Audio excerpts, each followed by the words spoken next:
Hello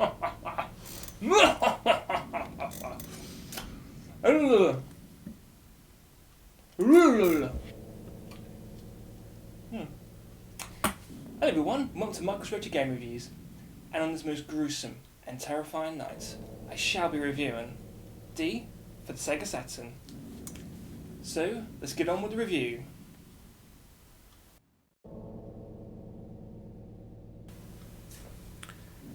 The story. Dr. Richard Harris is a very well-respected doctor, but for some unknown reason he has gone on a killing spree in the hospital where he works. So the police ask his daughter, Laura, to go talk to her father. While in the hospital, something strange happens, and she is transported to another world, a world created by her very own father's imagination, and then finds herself inside a creepy mansion.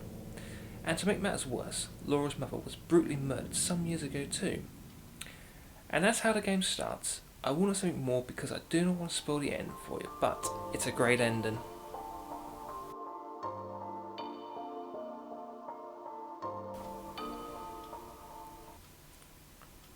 What's funny about this game is when it was first released in Japan, it was completely uncensored.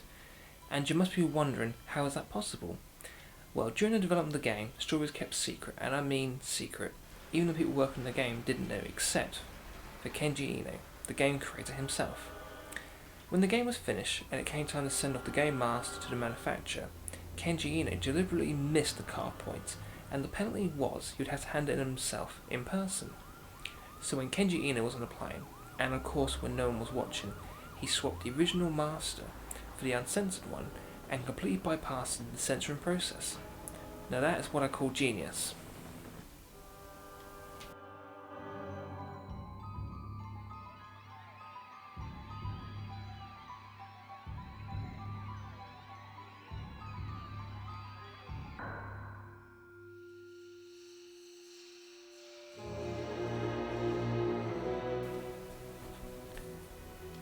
The gameplay. The gameplay in this game is simple. You walk around the mansion, solving clues, and trying to progress further in the game. And to make things challenging, you have 2 hours to complete this game, and by the way, no saving either. The last time I completed this game, it took me around 1.5 hours to complete. I think by today's standards, the gameplay in this game is out of date, but back in the day, it must have been impressive.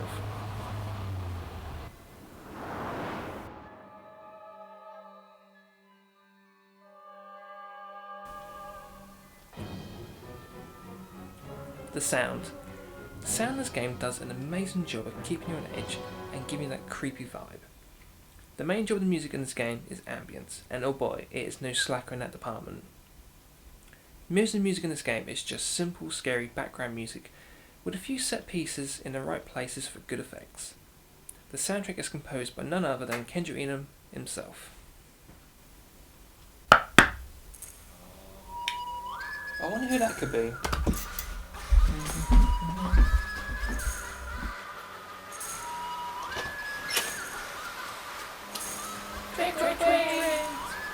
I'm sorry, but I've got no sweets. And I'm in the middle of doing a review. Can you please annoy someone else, please?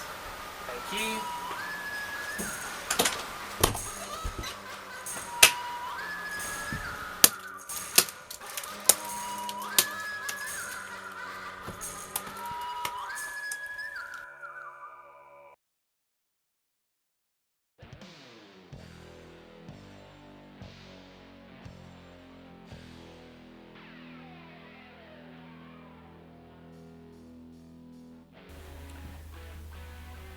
Another interesting fact is there was over 100,000 pre-orders for this game. At the time, Sony had given other titles manufacturing priority, and in the end could only make about 28,000 units, and that is the reason why this is a rare game.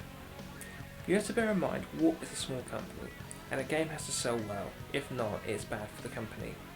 And because Warp lost out all them game sales on D, Kenji Eno himself took revenge on Sony by releasing Enemy Zero as a Sega Saturn exclusive. Haha. Take that, Sony.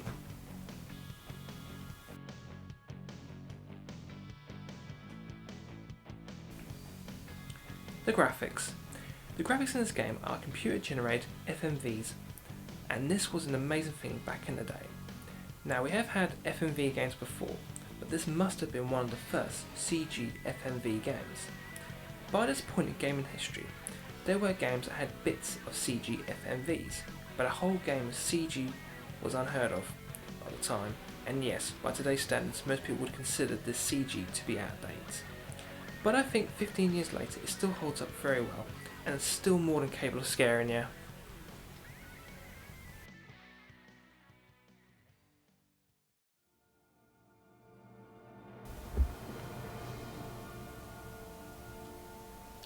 So, my final thoughts. D is not a game for everyone, but if you like unusual video games, and especially horror games, then I believe this is a game you would enjoy. And I believe it belongs in every video game fan collection. It's a one-off, there's nothing like it. So it definitely gets the thumb of approval. I want to thank you for watching, and I wish you all a happy Halloween.